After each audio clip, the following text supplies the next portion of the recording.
Gosto de pensar que uma mesma molécula de água pode ter sido um dia compartilhada entre todos os seres vivos.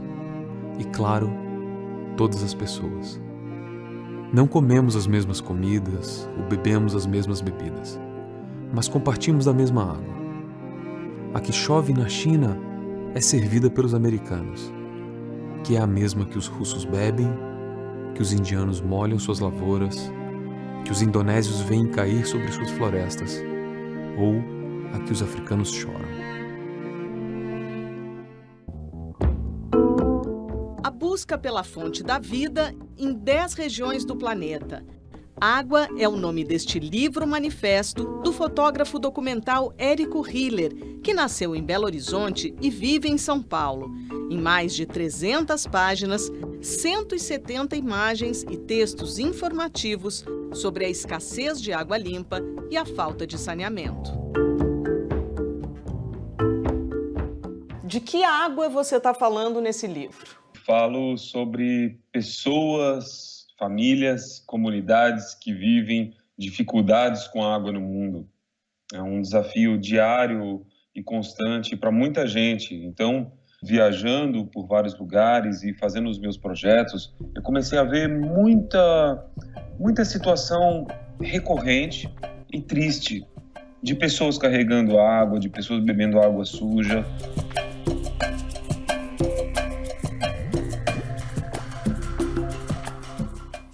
No Repórter Eco de hoje, conheço o trabalho do fotógrafo Érico Hiller, que viajou por várias regiões do planeta em busca da fonte da vida e descobriu o drama da escassez de água limpa. E você vai ver também. Pesquisa internacional revela que programas de conservação salvaram da extinção pelo menos 21 espécies de aves e 7 de mamíferos. E os reais impactos socioambientais provocados pela mineração do ouro na maior floresta tropical do mundo.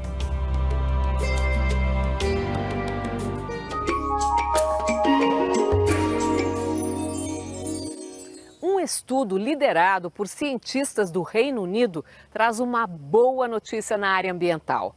Ações de conservação ao redor do mundo evitaram o desaparecimento de pelo menos 21 espécies de aves e 7 de mamíferos.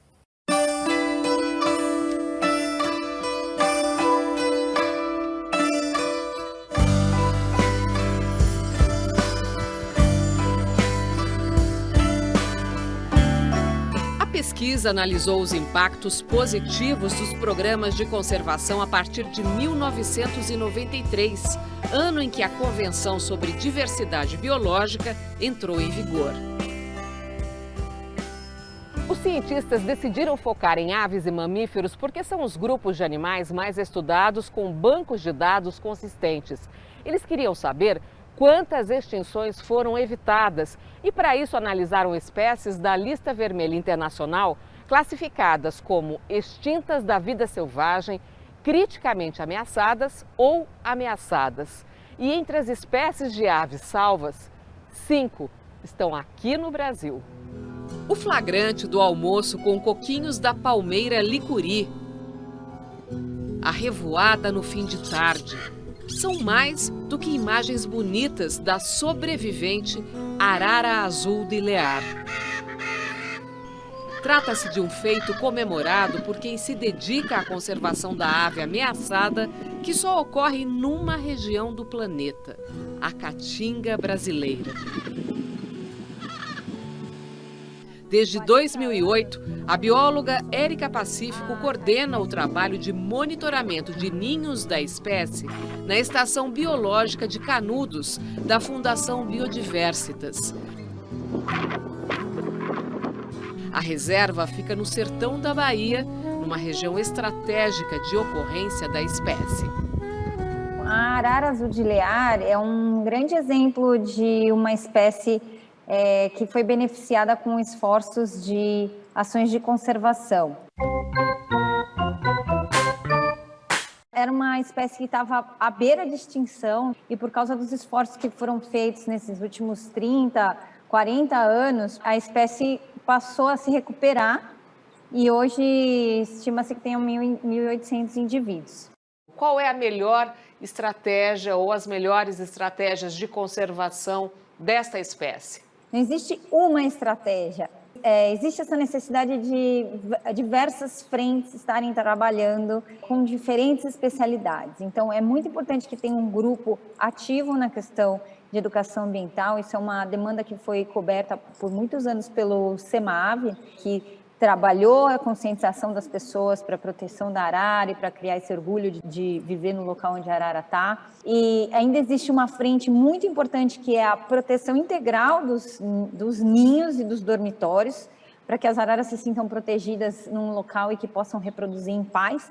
Existe uma frente muito importante de trabalho socioeconômico, né, que valorize a questão cultural do bioma da Caatinga e as interações com a população sertaneja, já que as araras estão ali no quintal das pessoas. E existe uma necessidade de trabalho especial na fonte de alimentação da arara, que é o coquinho do licuri. Se esse coquinho não estiver disponível no ambiente, com certeza a arara também não vai ter o que comer e vai acabar desaparecendo, por mais que a gente trabalhe nos outros esforços. Então, é uma ação multidisciplinar.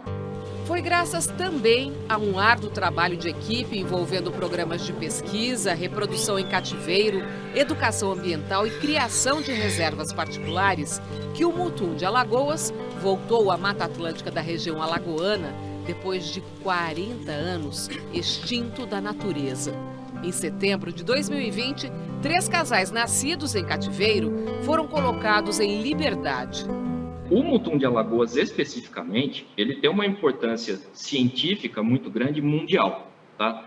Por quê? Nós tivemos só 3 casos conhecidos no mundo de espécies que chegaram a apenas 1 ou 2 casais e sobreviveram, tá? E uma delas é o mutum de Alagoas. As outras 2 espécies seriam o falcão das Ilhas Maurícios, né, e o sabiá negro das Ilhas Chatham. Essas 3 espécies, hoje, elas mostram que, mesmo chegando em níveis extremamente críticos de ameaça como esses, elas podem se recuperar. Em que fase está essa reintrodução do mutum de Alagoas? Quais são as perspectivas e os desafios para que ele volte, de fato, a repopular essa região aí de Alagoas? A reintrodução de uma espécie nunca termina no momento da soltura. A reintrodução ela vai muito além, ela vai no monitoramento pós-soltura. É quando, de fato, nós vamos avaliar se a área realmente vai comportar esses indivíduos e se realmente a área ainda oferece condições para a sobrevivência dessa espécie na natureza. A reprodução em cativeiro do mutum de Alagoas, que garantiu a reintrodução da espécie, acontece em Belo Horizonte, na sede da CRAX, Sociedade de Pesquisa da Fauna Silvestre. Até hoje, nasceram nos viveiros dali cerca de 230 aves. Qual é a importância de não deixar uma espécie chegar a esse nível de ameaça? Veja quanto tempo, quanto esforço, quanto recurso gasto em todo esse tempo, que são 46 anos. Isso mostra que, rapidamente, nós precisamos começar a trabalhar com as espécies mais ameaçadas para que elas não cheguem nesse nível de ameaça. Eu acredito que é obrigação do cidadão, obrigação do governo brasileiro, obrigação da iniciativa privada, né, de todas as instituições que estão explorando novas áreas, trabalhar intensamente para a conservação das espécies ameaçadas e da biodiversidade no geral, da qualidade dos ecossistemas. A conservação da biodiversidade é nossa obrigação.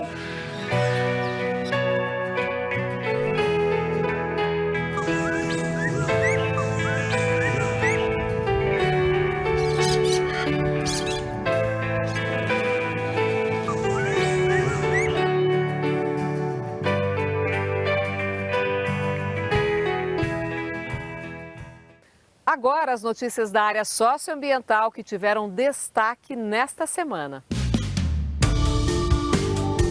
Pesquisadores de 9 países descobriram o DNA mais antigo do mundo em dentes de mamutes achados na Sibéria.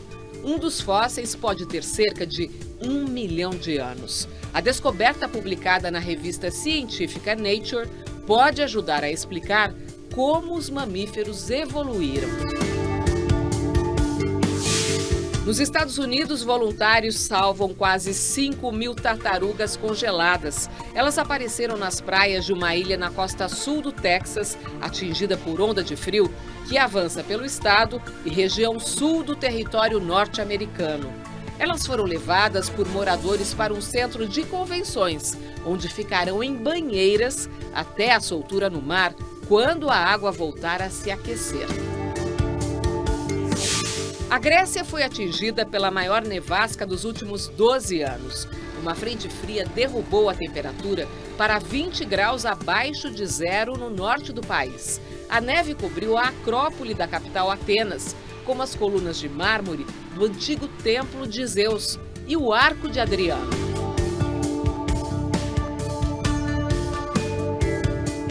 Estudantes são detidos após protesto em frente ao parlamento indiano em Nova Delhi contra a prisão da jovem ambientalista Disha Ravi, de 22 anos. Ela foi presa no dia 15 de fevereiro por distribuir documento nas redes sociais em defesa dos pequenos agricultores indianos. Eles reclamam da reforma das leis agrícolas no país por favorecer as grandes corporações. O documento foi compartilhado pela também ativista do clima, Greta Thunberg. O maior banco da França afirma que não vai mais financiar empresas que exploram terras desmatadas na Amazônia depois de 2008.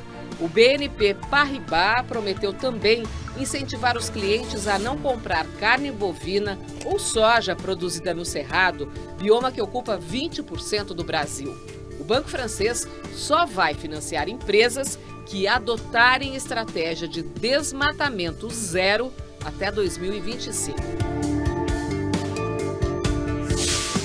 O ministro do Meio Ambiente, Ricardo Salles, é diagnosticado com Covid-19 e se mantém em isolamento em Brasília. É o 14º ministro a contrair a doença, além do próprio presidente Jair Bolsonaro e do vice-presidente Hamilton Mourão. Em videoconferência, Salles e o ministro das Relações Exteriores, Ernesto Araújo, se reuniram com o enviado especial para o clima dos Estados Unidos, Joe Kerry. Os três discutiram a possibilidade de cooperação e diálogo entre os dois países no combate aos desmatamentos e controle das mudanças climáticas. Morre por complicações da Covid-19 o último homem sobrevivente do povo indígena Juma, o guerreiro Amoim Arucá. A etnia sofreu diversos massacres. A população era de 15 mil pessoas no início do século XX. Foi reduzida para apenas 5 em 2002. Arucá lutou pela demarcação de suas terras e para impedir o fim de seu povo. E veja a seguir aqui no Repórter Eco. Estudo revela que a mineração de ouro na Amazônia não gera renda para as comunidades da região e causa graves impactos ambientais, como desmatamento e contaminação dos rios.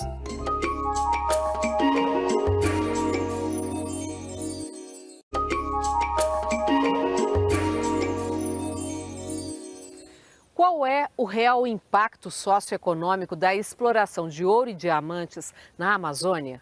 Segundo o estudo do Instituto Escolhas, a retirada desses minérios do subsolo não traz desenvolvimento para a região e causa grandes impactos ambientais, como o desmatamento e a contaminação dos rios.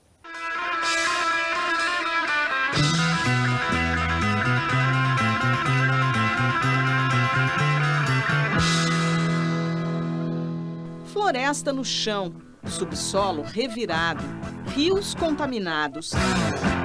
É o garimpo na Amazônia, que contribui para aumentar os altos índices de desmatamento na região. Indicadores de saúde, educação e PIB per capita melhoram em municípios da Amazônia Legal com renda gerada pela mineração, principalmente de ouro.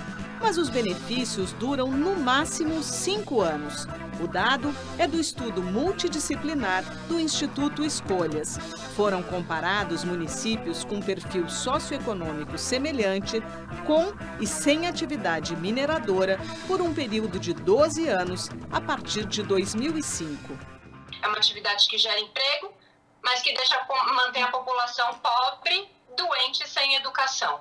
E, além de tudo, a gente tem ainda os impactos negativos ao meio ambiente, como o desmatamento, que tem sim se mostrado constante ao longo dos anos por conta da mineração. Então, só ano passado, a gente teve 100 quilômetros quadrados desmatados na Amazônia pela mineração, tá? Mineração em geral. Mas tem um efeito que é muito importante com relação principalmente ao ouro, que é o uso do mercúrio, que afeta muito a saúde, não só das populações da Amazônia, mas de todo o Brasil, porque se consome no CEAGESP em São Paulo peixes que dali são procedentes, e também a questão social ligada à prostituição, ao uso de menores nas atividades do garimpo e da mineração, sem nenhum tipo de proteção.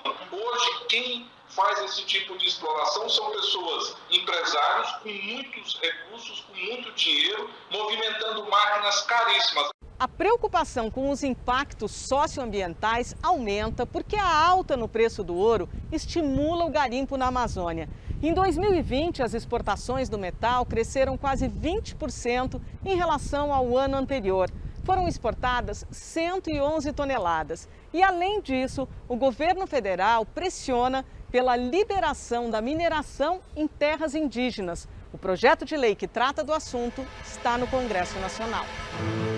Neste debate virtual para o lançamento do estudo, a coordenadora da APIB, Associação dos Povos Indígenas do Brasil, Sônia Guajajara, disse que é preciso mudar o olhar sobre as terras indígenas. Infelizmente, o Código da Mineração olha para as terras indígenas e enxerga como áreas improdutivas que precisam ser exploradas. Então, acho que esse conceito também de improdutividade dos territórios indígenas precisa ser discutido, Que o fato dela não ter exploração mineral não quer dizer que ela seja improdutiva, porque ela traz um outro benefício aí, ao meio ambiente como um todo. Então, ela está ali para garantir os modos de vida, para garantir o equilíbrio ambiental, para garantir o clima, inclusive, A gente tem outras articulações que ocorrem e que aí são um pouco mais gerais, que é justamente também o movimento garimpeiro querendo regularizar garimpos que hoje já funcionam de forma ilegal na Amazônia, e não só terra indígena, incluindo unidades de conservação também. Antes de lançar o estudo, o Instituto Escolhas realizou a campanha De Onde Vem o Ouro, para alertar os investidores sobre os problemas causados pela mineração. A gente tem também uma proposta de regulação tanto para o Banco Central quanto para o CVM, a Comissão de Valores Imobiliários, justamente para ter mais controle nessas instituições financeiras que estão espalhadas hoje pela Amazônia e que compram o ouro do garimpo sem o mínimo controle quase inexistente, e que a partir daí esse ouro ilegal entra no mercado formal e acaba virando investimento na mão de pessoas que não sabem que esse ouro tem uma origem ilegal. Para o Instituto Escolhas, é preciso apoiar financeiramente as atividades da bioeconomia, que mantém a floresta em pé. As atividades ligadas à exploração do manejo sustentável, que hoje praticamente não conta com o apoio governamental para acontecer. É aquela atividade que para cada árvore que eu retiro, eu planto uma outra. Uma outra atividade que tem um potencial muito forte na Amazônia é a atividade de, a partir do aproveitamento do lixo, dos lixões amazônicos, que hoje são completamente descontrolados do ponto de vista dos cuidados ambientais, para gerar energia. A piscicultura é feita de maneira sustentável, dando a garantia de que ela não traz junto o mercúrio para o consumidor, tem um espaço fundamental. Essa é a grande questão que o estudo coloca e que a gente precisa discutir. Se a gente não muda esta visão de que existem atividades, sim, que podem conciliar geração de renda com a preservação da floresta e com benefícios sociais, o garimpo, o desmatamento, a indústria do crime na Amazônia sempre vai triunfar.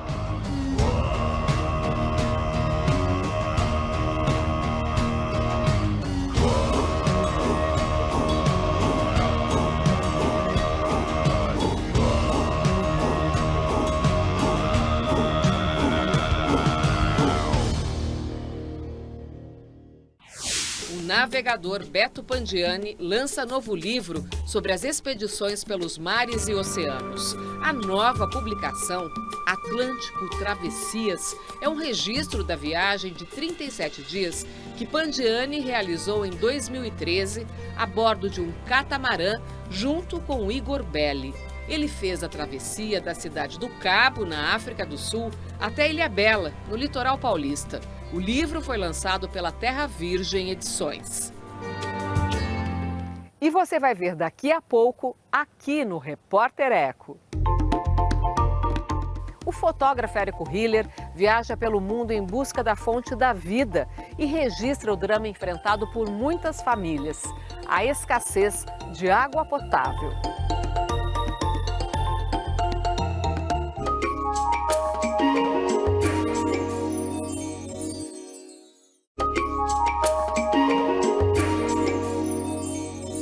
O desafio de ter água limpa para beber, um recurso essencial para a vida. O drama da escassez que famílias de vários países enfrentam e a falta de saneamento estão no novo livro do fotógrafo Érico Hiller. Gosto de pensar que uma mesma molécula de água pode ter sido um dia compartilhada entre todos os seres vivos. E, claro, todas as pessoas. Não comemos as mesmas comidas ou bebemos as mesmas bebidas, mas compartilhamos da mesma água. A que chove na China é servida pelos americanos, que é a mesma que os russos bebem, que os indianos molham suas lavouras, que os indonésios veem cair sobre suas florestas, ou a que os africanos choram. A busca pela fonte da vida em 10 regiões do planeta. Água é o nome deste livro-manifesto do fotógrafo documental Érico Hiller, que nasceu em Belo Horizonte e vive em São Paulo. Em mais de 300 páginas, 170 imagens e textos informativos sobre a escassez de água limpa e a falta de saneamento. De que água você está falando nesse livro? Falo sobre pessoas, famílias, comunidades que vivem dificuldades com a água no mundo. É um desafio diário e constante para muita gente. Então, viajando por vários lugares e fazendo os meus projetos, eu comecei a ver muita situação recorrente e triste de pessoas carregando água, de pessoas bebendo água suja.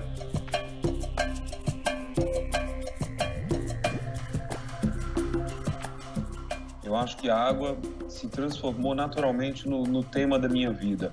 E eu penso na água como uma dimensão social, como um direito humano.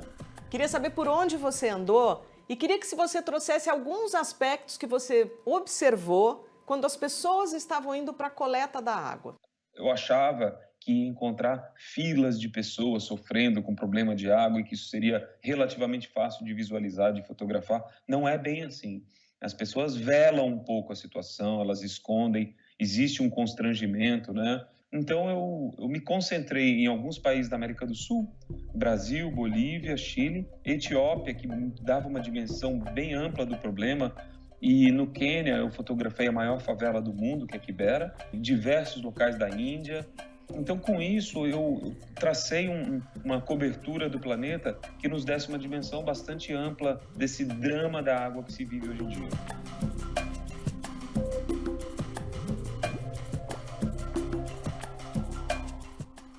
Na verdade, como isso ocupa uma parte grande do dia das pessoas, elas usam esse momento para se alimentar, para fazer suas conexões comunitárias, os seus amores, os seus amigos. Então, essa busca da água se tornou um traço cultural muito marcante em diversos países que eu fui. Queria saber como é que você vê a questão da gente tratar, às vezes até chamar a água como recurso, como se ela estivesse à disposição só para nós, seres humanos, e que como um recurso infinito. O oceano, ele parece que é a nossa grande fonte, mas a verdade é que 97%, 98% da água do planeta não é apropriada para o consumo. E essa pouca água doce que sobra, ela está na sua maior parte conservada no estado sólido, em gelo, em geleiras, na Groenlândia, né, na Antártida. Então, se a gente fizer essa conta, é assustador imaginar que a gente tem 1%, 1, pouco por cento de água limpa disponível para servir a todos, a humanidade, a produção de alimentos, aos animais, né? O que você viu aqui no Brasil? Eu lembro de você ter falado alguma coisa do Piauí sobre gotejamento de água. Eu rodei um pouco região de Minas, fui para o Vale do Jequitinhonha, fui para o Nordeste. Agora, no Piauí, no nosso Piauí, tá, que é um dos estados mais pobres do Nordeste, eu vi a situação mais comovente que eu presenciei em todo o projeto. Eu vi uma comunidade inteira dependendo de um gotejamento de água. Era uma gotinha que formava uma poça e dessa poça todos se utilizavam para tudo, para banho, para beber, para comer. E eu perguntei para a mulher, eu falei, nossa, a situação aqui está desse jeito? Ela falou, não é que está desse jeito.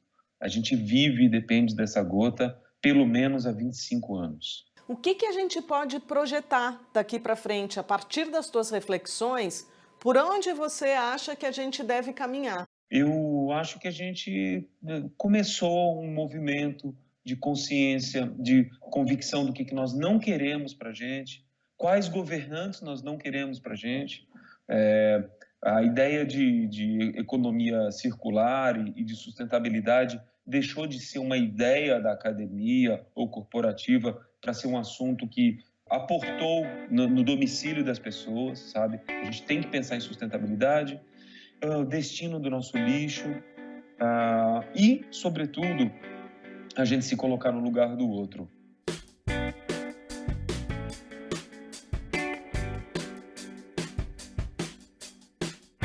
Eu tenho esperança que se transforme numa grande onda planetária.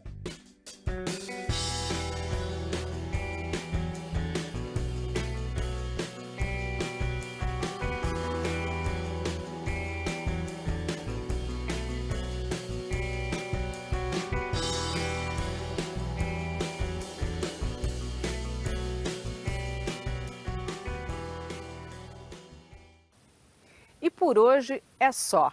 No próximo Repórter Eco, você acompanha mais projetos e ações socioambientais por um mundo melhor e mais digno para todas as formas de vida na Terra. Até lá!